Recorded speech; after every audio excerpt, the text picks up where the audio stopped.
She crossed a frozen river to reach freedom, then picked up a butcher knife to make sure her daughter never crossed back.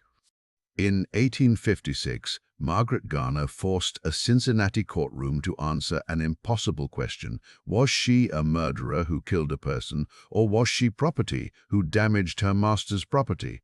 The prosecution and the slave owner couldn't both be right.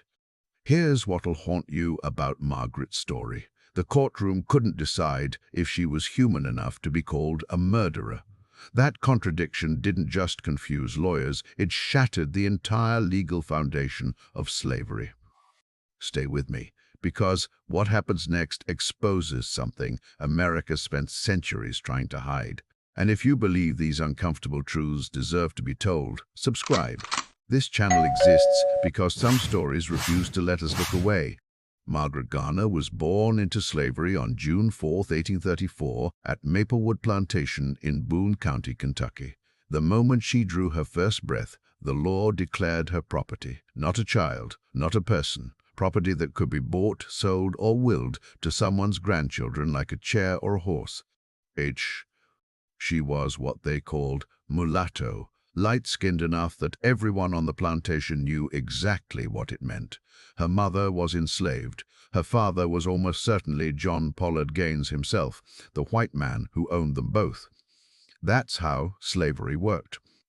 The children followed the condition of the mother, which meant rape became a business model. Every child born to an enslaved woman was profit. Every daughter was future profit. Margaret worked as a house slave, which sounds better than it was. She didn't labor in the tobacco fields under the Kentucky sun, but she was never alone, never safe. She lived in the main house where the master could find her any time he wanted. In 1849, when Margaret was 15 years old, two things happened that would shape everything to come. First, she married Robert Garner, an enslaved man from a neighboring plantation. They called it marriage, though no law recognized it. Enslaved people couldn't enter legal contracts, which meant their unions existed only as long as it was convenient for their owners. But they loved each other anyway. They chose each other in the only way the system allowed. Second, that same month, John Pollard Gaines sold Maplewood Plantation and everyone on it to his younger brother Archibald. Margaret was 16, pregnant with her first child, and she became Archibald Gaines's property. What happened next would haunt her for the rest of her short life, but we'll come back to that. By 1856, Margaret had 4 children. Thomas was 6 years old, already old enough to understand what slavery meant, to see the fear in his mother's eyes. Samuel was 4. Mary was 2, still her mother's baby, and Priscilla, called Scylla, was just 9 months old, still nursing. Robert Garner was often sent away on work assignments. It wasn't coincidence. When your husband is gone, when you're alone in the master's house, when you're property that can't say no, that's when Archibald Gaines came to Margaret's quarters. For years, everyone knew. Robert knew. Margaret's children would grow up knowing. The system was designed so that knowing didn't matter. 3 of Margaret's 4 children were light-skinned like her. Mulatto children. You could look at them and understand what their mother had endured, what she was still enduring.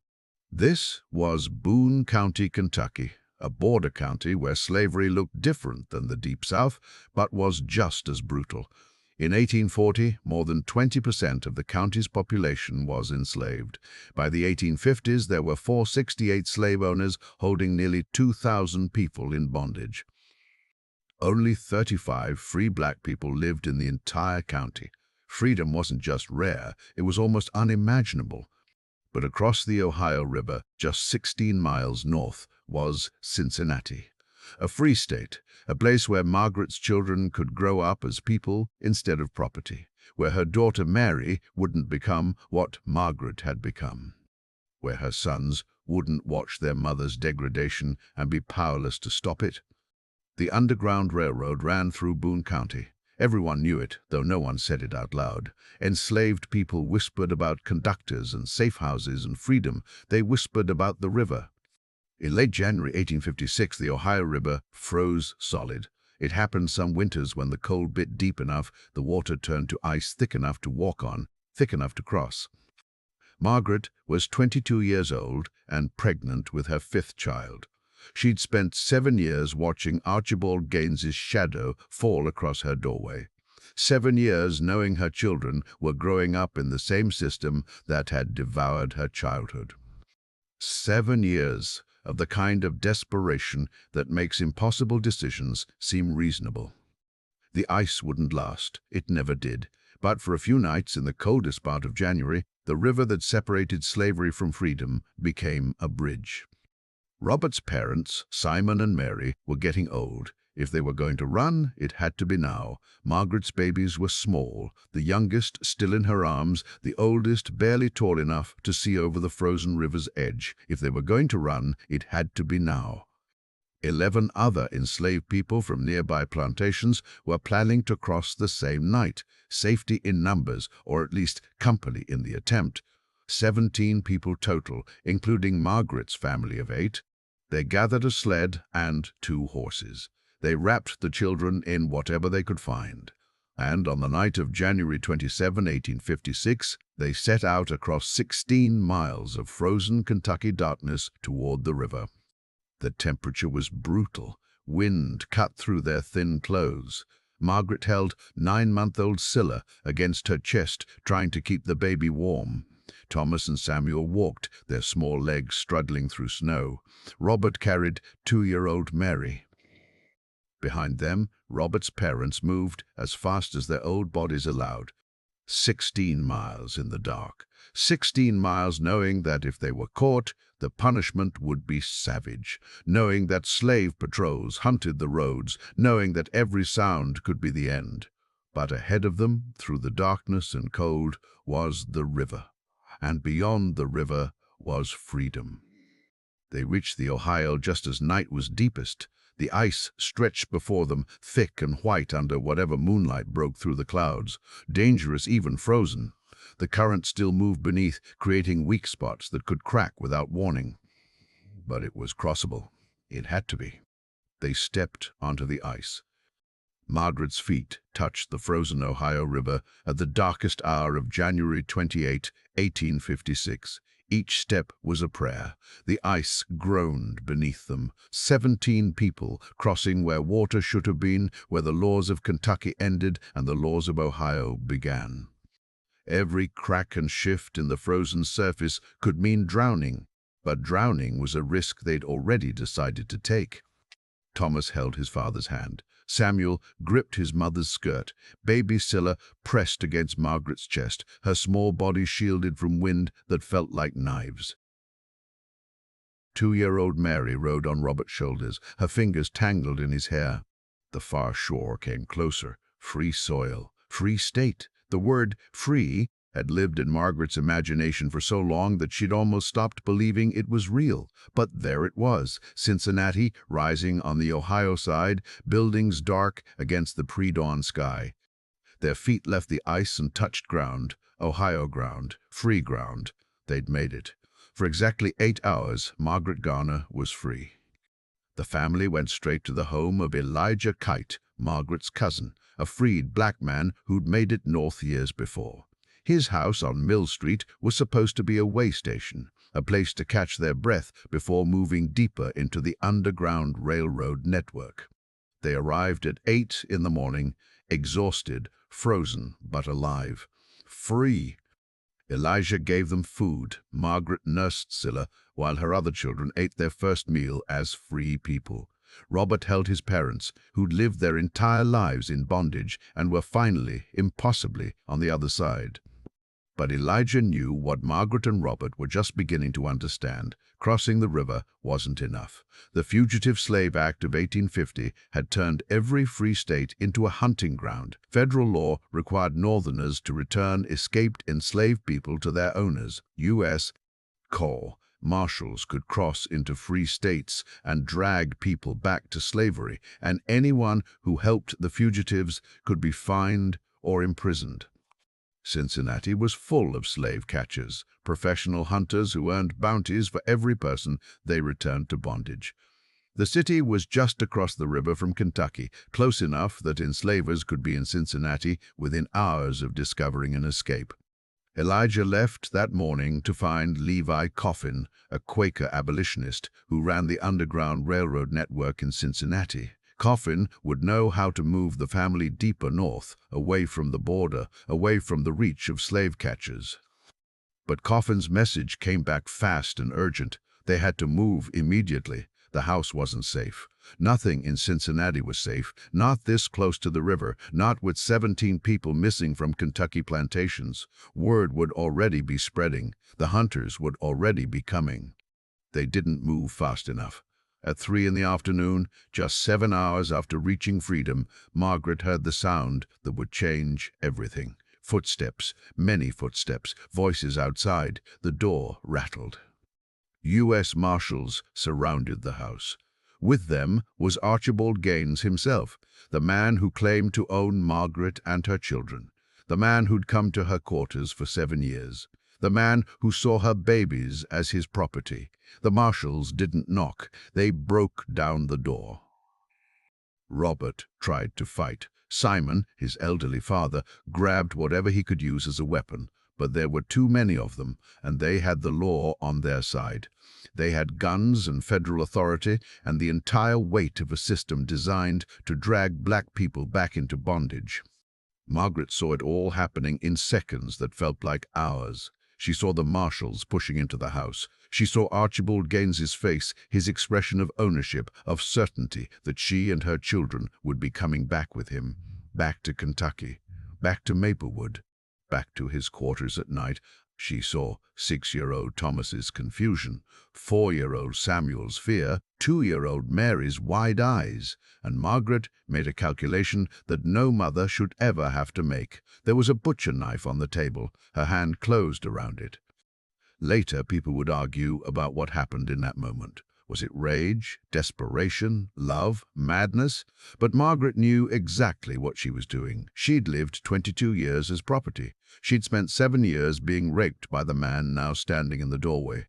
She'd watched her light-skinned children grow and understood what awaited them, especially her daughters. She knew what slavery was. She knew what it did. She knew what it would do to her babies. Mary was closest, 2 years old, still her mother's baby, still innocent of what the world had planned for her. Margaret grabbed her daughter. She raised the knife. And she made sure Mary would never be a slave. The blood came fast. Mary's throat opened under the blade. The little girl's body went limp in her mother's arms. Margaret turned toward her other children. If she couldn't save them by bringing them to freedom, she'd save them the only way left. She raised the knife again. The Marshals grabbed her before she could finish. They pulled her away from Samuel and Thomas and baby Scylla. They wrestled the knife from her hands. But it was too late for Mary. The 2-year-old lay dead on the floor of the house in the Free State, killed by her mother's hand to keep her free. Margaret didn't scream. She didn't cry. Contemporary accounts say her face was calm and dignified. Even covered in her daughter's blood, she'd done what she set out to do, at least for one of them.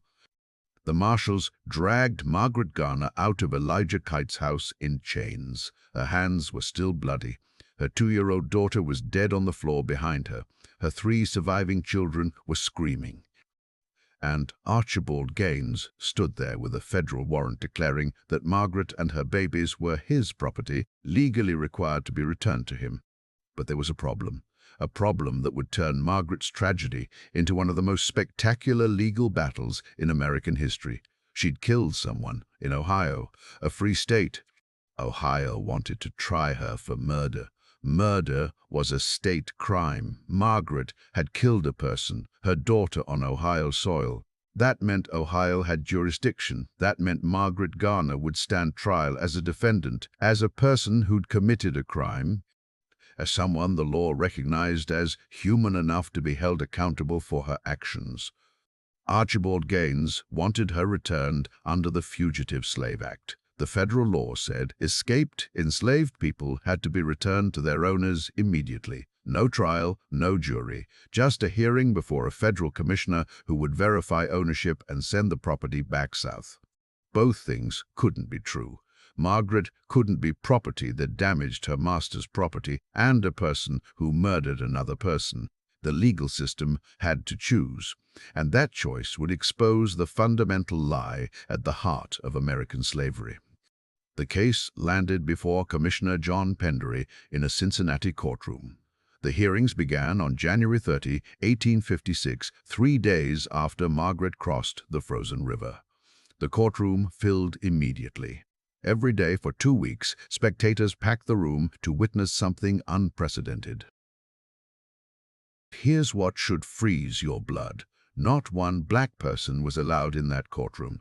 Free black Cincinnatians rallied outside, calling for Margaret's release. But inside, where her fate was being decided, every face was white. Margaret sat in chains, prohibited by law from testifying on her own behalf. The Fugitive Slave Act specifically forbade enslaved people from speaking in their own defense. She couldn't tell her story, couldn't explain what Archibald Gaines had done to her for 7 years. Couldn't describe what it meant to be property that could be raped at will, couldn't make the jury understand why death seemed like mercy. She had to sit silent while men argued over whether she was property or person, while prosecutors described her as a murderer, while Gaines's lawyers described her as a thing that had damaged another thing. Her defense attorney was John Jolliffe, an abolitionist who saw the case for what it really was, a chance to put slavery itself on trial. His strategy was brilliant and desperate. If Margaret was tried for murder in Ohio, she'd be convicted. She'd killed her daughter in front of witnesses. But once convicted, she could be pardoned by the Ohio governor, and a pardoned criminal was still a person, still protected by state law, still free. The murder charge was her only path to freedom.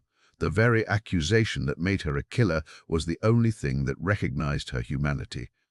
Gaines's lawyers argued the opposite. Margaret was property. Her children were property. When she killed Mary, she damaged her master's property, but she hadn't committed murder because enslaved people couldn't murder other enslaved people. They were things. Things don't commit crimes against other things. The legal argument required Gaines to claim that Mary, the 2-year-old girl whose throat was cut, wasn't a person, wasn't human, was property that had been destroyed. Think about that. To get Margaret back, Gaines had to argue that his own daughter, because everyone knew Mary was likely his biological child, wasn't a person. The abolitionists understood the opportunity. Lucy Stone, a famous women's rights activist and abolitionist, visited Margaret in jail. Stone asked her directly about her actions, about her life, about what she'd endured. Then Stone stood in a Baptist church in Cincinnati on the final day of the trial and delivered a speech that newspapers carried across the nation. Stone described a woman who'd been systematically dehumanized, raped, and brutalized, who'd watched her children born into the same system, who'd made a choice that was both horrifying and completely rational given the circumstances. The courtroom proceedings were covered daily in newspapers north and south, sensational headlines, detailed descriptions. The case electrified the United States because it forced people to confront what slavery actually meant, not in abstract terms, not in political debates, but in the specific, terrible reality of a mother covered in her child's blood, standing in chains, prohibited from speaking. Some newspapers called Margaret a monster. Others called her a martyr. Some said she was insane. Others said she was the sanest person in the room, the only one honest about what slavery did to families. The trial lasted 2 weeks. Both sides argued furiously. Federal law versus state law, property rights versus human rights, the Fugitive Slave Act versus the Sixth Amendment. And through it all, Margaret sat silent. The law that claimed she was property also claimed she had no voice. The system that wanted to try her for murder also wanted to deny she was capable of committing it. We'll never know what Margaret would have said if she'd been allowed to speak, but others reported her words, filtered through lawyers and witnesses. The most famous quote attributed to her and the other fugitives captured that day: "They would go singing to the gallows rather than be returned to slavery." Singing to the gallows. That phrase haunted the newspapers. It suggested that execution death by hanging for murder was preferable to going back, that Margaret would rather die as a convicted killer than live as property. On February 26, 1856, Commissioner Pendery announced his decision. Federal law superseded state law. The Fugitive Slave Act took precedence over Ohio's murder statutes. Margaret Garner and her surviving children would be returned to Archibald Gaines as his property. The murder charge was dismissed, not because Margaret was innocent, but because the federal government declared she was property, and property couldn't be tried for crimes. Ohio Governor Chase was outraged. He'd wanted Margaret tried and convicted in Ohio so he could pardon her and keep her free, but the federal commissioner ruled that even capital murder charges couldn't override property claims.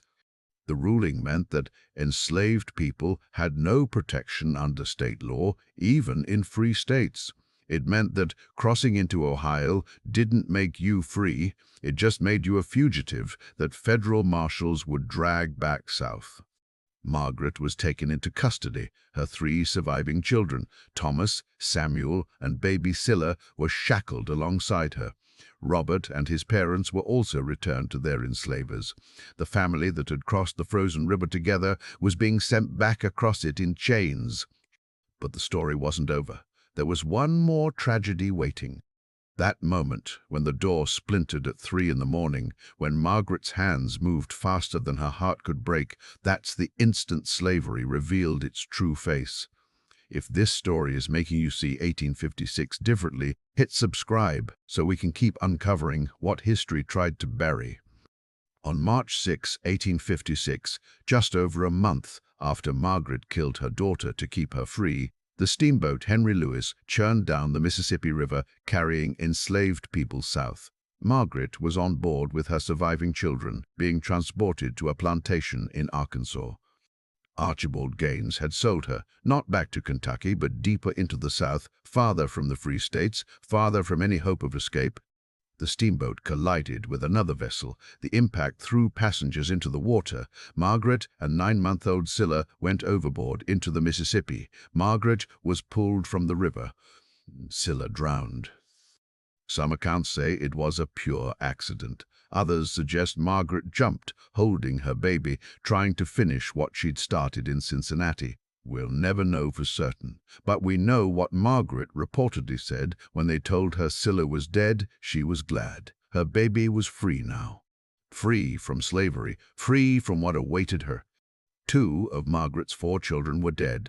Both deaths were, in different ways, Margaret's doing. Both deaths were, in her mind, acts of love. The 2 surviving boys, Thomas and Samuel, disappeared into the deep South with their mother. Historical records lose track of them. They vanished into the vast machinery of slavery that consumed millions of lives and left barely any trace. Margaret herself lasted 2 more years. In 1857, she was sold again, this time to Judge Dewitt Clinton Bonham for plantation labor in Tennessee Landing, Mississippi. She was 23 years old, pregnant again, working in the fields of the Deep South. In 1858, a typhoid epidemic swept through the Mississippi River Valley. Margaret Garner died of the fever at approximately 24 years old. She died enslaved on a plantation in the system she'd tried so desperately to escape. Her husband Robert survived her. He lived to see the end of the Civil War. He lived to see the 13th Amendment abolish slavery. He lived to see the freedom Margaret had died seeking finally arrive for millions of people who'd been held in bondage. Before she died, Margaret told Robert something that he remembered for the rest of his life: never marry again in slavery, but live in hope of freedom. Even at the end, even dying in bondage, even after losing 2 children and any chance of escape, Margaret Garner believed freedom was coming.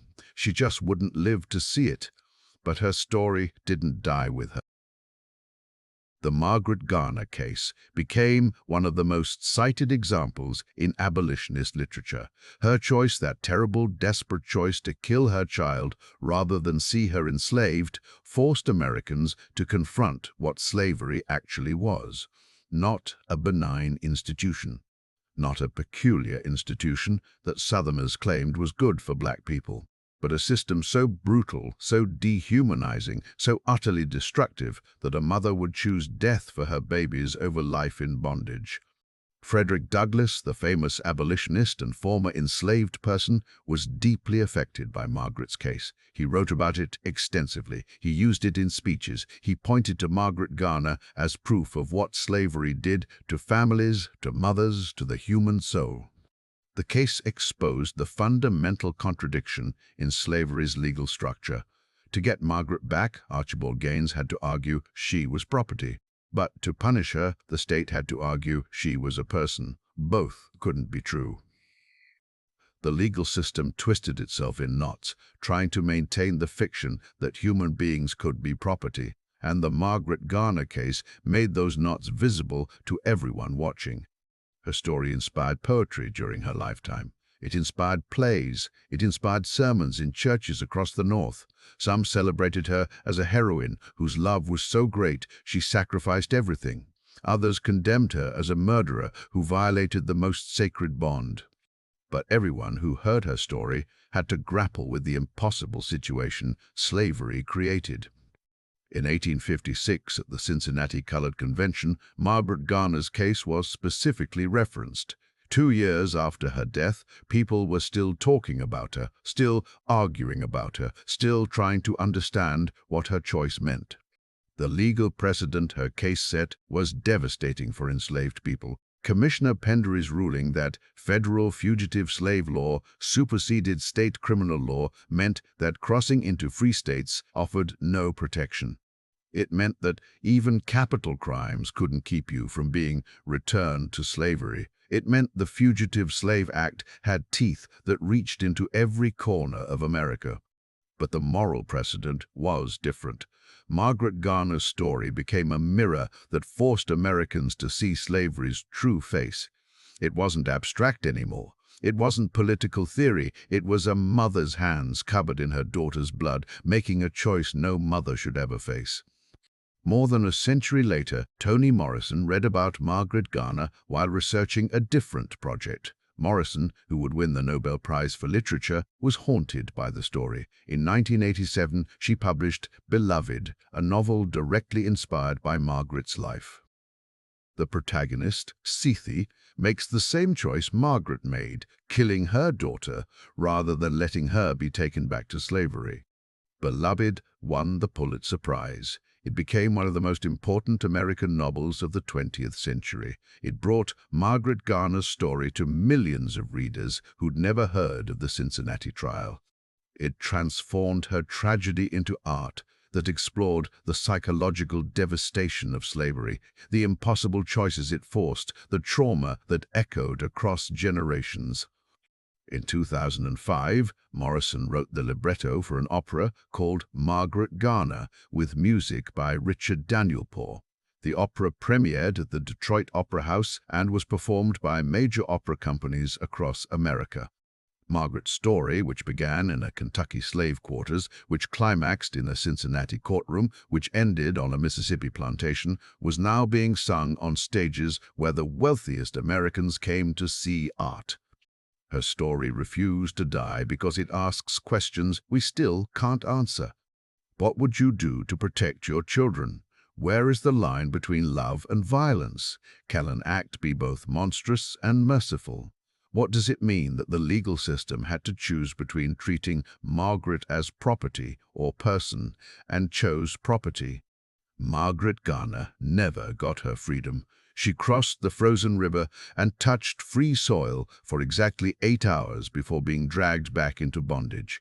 She died enslaved at 24, having lost 2 of her 4 children, separated from her husband, worked to death on a plantation far from home.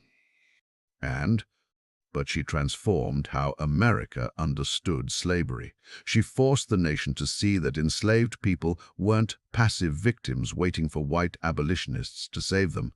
They were people making active, desperate choices. They were mothers who loved their children so fiercely they'd kill them rather than see them suffer what they'd suffered. She proved that the legal system's contradictions, property or person, thing or human, couldn't be sustained under scrutiny. That slavery required everyone to pretend not to see the obvious humanity of the people being held in bondage. And she left behind a story that refuses to let us look away. Margaret Garner didn't get her freedom, but she made sure we'd never forget what it cost to be denied it. Her grave is unmarked, her final resting place unknown. But her legacy lives in every retelling of her story, every performance of Morrison's opera, every reader who encounters Beloved and realizes it's based on truth. Margaret Garner crossed a frozen river to reach freedom, then picked up a butcher knife to make sure her daughter never crossed back. The courtroom couldn't decide if she was a murderer or property. But history decided she was something else entirely, a woman who refused to accept what the world said was inevitable, a mother who chose tragedy over surrender, a person who transformed her own suffering into a story that would outlive slavery itself. Margaret Garner never got her murder trial. She died in 1858 on an Arkansas plantation, probably of typhoid, definitely in chains. But here's what she did get. She made an entire nation look directly at the contradiction it had been pretending didn't exist. Every abolitionist who pointed to her case, every newspaper that couldn't reconcile the legal paradox, every person who had to choose whether her child was property or a person, they were all forced to see slavery without its comfortable lies. She didn't escape bondage. She escaped our ability to ignore what bondage actually meant, and sometimes forcing the truth into the light is the only freedom that matters. Margaret didn't give us a story about triumph. She gave us a mirror we still can't stand to look into. Her question echoes across 168 years. What does it mean that a mother chose this? Don't answer in the comments. Just sit with the discomfort. That's the gift she left us.